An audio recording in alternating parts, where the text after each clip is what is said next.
Rangareddy additional collector Bhupal రెడ్డిని ACB అధికారులు arrest చేశారు. సీనియర్ అసిస్టెంట్ మధుమోహన్ రెడ్డిని కూడా అదుపులోకి తీసుకున్నారు. బంజారాహిల్స్ ఏసీబీ ప్రధాన కార్యాలయానికి తరలించారు. సాయంత్రంలోపు ఇద్దరిని కోర్టులో హాజరుపరచనున్నారు. భూపాల్ రెడ్డి, మధుమోహన్ రెడ్డిపై ఏసీబీ విచారణ కొనసాగిస్తోంది.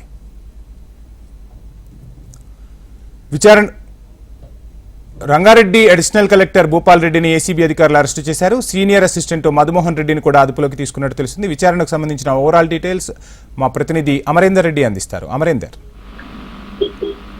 తెలంగాణలో అవినీతి అధికారులపై ఇప్పటికే ఏసీబీ ఒకవైపు ఉక్కుపాదం మోపుతుంది. అయితే నిన్న రాత్రి సమయంలో డబ్బులు తీసుకున్నాడగా red handed joint collector Rangareddy joint collector అయినటువంటి భూపాల్ రెడ్డితో పాటు మరోవైపు సీనియర్ అసిస్టెంట్ అయినటువంటి మదన్మోహన్ రెడ్డి ఇద్దరు కూడా రెడ్ హ్యాండెడ్ గా పట్టుబడ్డారు. అయితే నిన్న రాత్రి నుంచి తెల్లవారుజాము దాకా కూడా భూపాల్ రెడ్డికి సంబంధించిన కార్యాలయం అంటే రంగారెడ్డి జిల్లా అతని ఛాంబర్ తో పాటు అతని బంధువులు, అతని సొంత నివాసం ఉంటున్న ప్రస్తుతం మనం చూసినటువంటి నాగోల్ బండ్లగూడలోని హిందూ అరణ్య అపార్ట్మెంట్ లో కూడా ప్రస్తుతం సోదాలను నిర్వహించారు. సోదాలో ఇప్పటికే 16 లక్షల పైగా కూడా అతని దగ్గర నుంచి ఆ డబ్బులు కూడా స్వాధీనం చేసుకున్నారు. మరోవైపు ఆ కీలకమైన ఆస్తి పత్రాలు కూడా ప్రస్తుతం స్వాధీనం చేసుకుని ఇంకా దర్యాప్తు అనేది విడుదల చేస్తున్నారు.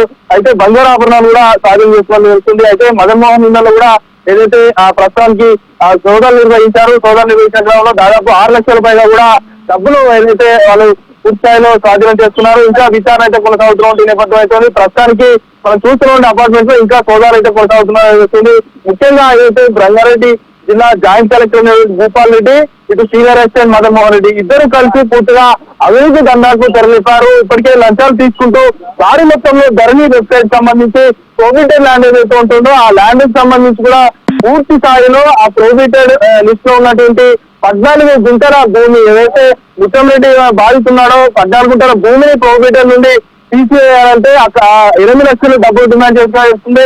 ఈ 8 లక్షల డబ్బులు సంబంధించి కూడా నెల రోజుల క్రితం డిమాండ్ చేయగా అయితే బాధితుడు ఆ 8 లక్షలు ఇవ్వలేక ఏసీబీ అధికారులు ఆశ్రయించారు. దీంతో ప్రస్తుతానికి ఏసీబీ అధికారులు బాధితుల నుంచి ఫిర్యాదు రాగానే కూడా ఏదైతే రంగారెడ్డి జాయింట్ కలెక్టర్ భూపాల్ మదన్మోహన్ రెడ్డికి సంబంధించి పూర్తి స్థాయిలో తర్వాత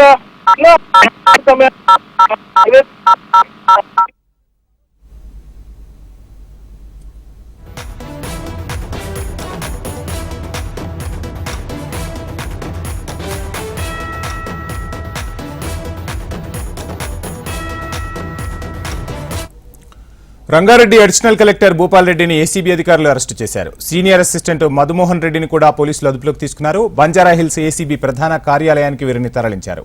సాయంత్రంలోపు ఇద్దరిని కోర్టులో హాజరుపరచనున్నారు. భూపాల్ రెడ్డి, మధుమోహన్ రెడ్డిపై ఏసీబీ విచారణ కొనసాగుతోంది.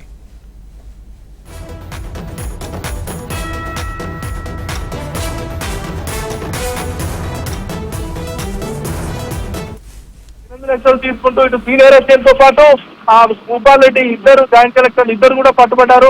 నిన్న రాత్రి నుంచి కూడా ఇటు అతని కలెక్టర్ ఆఫీస్ కావచ్చు, ప్రస్తుతం మనం చూసినటువంటి హిందూ అరణ్య అపార్ట్మెంట్ కావచ్చు, ఈ రెండింటిలో కూడా సోదాలు అయితే కొనసాగుతున్న నేపథ్యం అయితే ఉంది. వాళ్ళిద్దరిని కూడా విచారించిన అనంతరం మరికొంత సమాచారం, ఎందుకంటే అక్రమాస్తుల చిట్టా వెలికి తీసే అవకాశం ఉన్న నేపథ్యంలో ప్రస్తుతానికి వారిద్దరికి సంబంధించి కూడా అక్రమాస్తుల చిట్టా వెలికి తీసేస్తూ ఇటు బంజారాహిల్స్ లోని ఏసీపీ ప్రధాన కార్యాలయం ఏదైతే ఉందో అక్కడికి తీసుకొచ్చారు. ప్రస్తుతం ఇంకా విచారణ కొనసాగిస్తున్నారు. సాయంత్రం లోపు వాళ్ళిద్దరిని కూడా రిమాండ్ చేసే అవకాశం అయితే కనబడుతుంది. 1000 కోట్లు కూడా సంపాదించుకున్నట్టుగా తెలుస్తుంది. ఇదే కాకుండా అక్రమంగా ఆస్తులు కూడా సంపాదించారు. ఆ 5 సంబంధించిన దసరాలకు సంబంధించి కూడా అధికారులు విచారిస్తున్నారు. వాళ్ళు ఇన్నేళ్ల డ్యూటీ పీరియడ్ లో ఎంత సంపాదించుకున్నారు, మిగిలింది ఏంటి, ఆ డ్యూటీలో సంపాదించుకున్నది ఎంత, మిగులు అక్రమంగా సంపాదించిన ఆస్తులకు సంబంధించి కూడా ఒకవైపు పెట్టడం, ఆ తర్వాత వాళ్ళ ఇద్దరిని కూడా రిమాండ్ చేసే అవకాశం అయితే ఉంది. ధరణి పేరుతో భూములకు సంబంధించి కూడా గతంలో రెవెన్యూ కూడా జాయింట్ కలెక్టర్ చేతిలోనే పూర్తిస్థాయిలో లాగిన్ అనేది ఉంది కాబట్టి సంబంధించి లాగిన్ ఉంది కాబట్టి వీళ్ళు ఓపెన్ చేస్తేనే అలాంటి ప్రొహిబిటెడ్ లిస్ట్ లో నుంచి కేటగిరీ ఏలోకి వెళ్తుంది. ఇలా వెళ్తే ఆ భూములకు సంబంధించి ట్రాన్సాక్షన్స్ అన్ని చేసుకోవచ్చు. అయితే దీనికి సంబంధించి కూడా బాధితుడు 14 గుంటలకు సంబంధించి రెవెన్యూ అధికారులు ఆశ్రయించారు. ఆ తర్వాత జాయింట్ కలెక్టర్ ద్వారా 8 లక్షలు ఇచ్చేందుకు వాళ్ళు డిమాండ్ చేయడంతో 8 లక్షలు ఇచ్చేందుకు కూడా సిద్ధమయ్యాడు. ఈ నేపథ్యంలోనే 8 లక్షలు డబ్బులు కుదరకపోవడంతో ఏసీబీ అధికారులు ఆశ్రయించారు. ఎందుకంటే నిజాయితీమైన ఫైలు. Thank you Amar.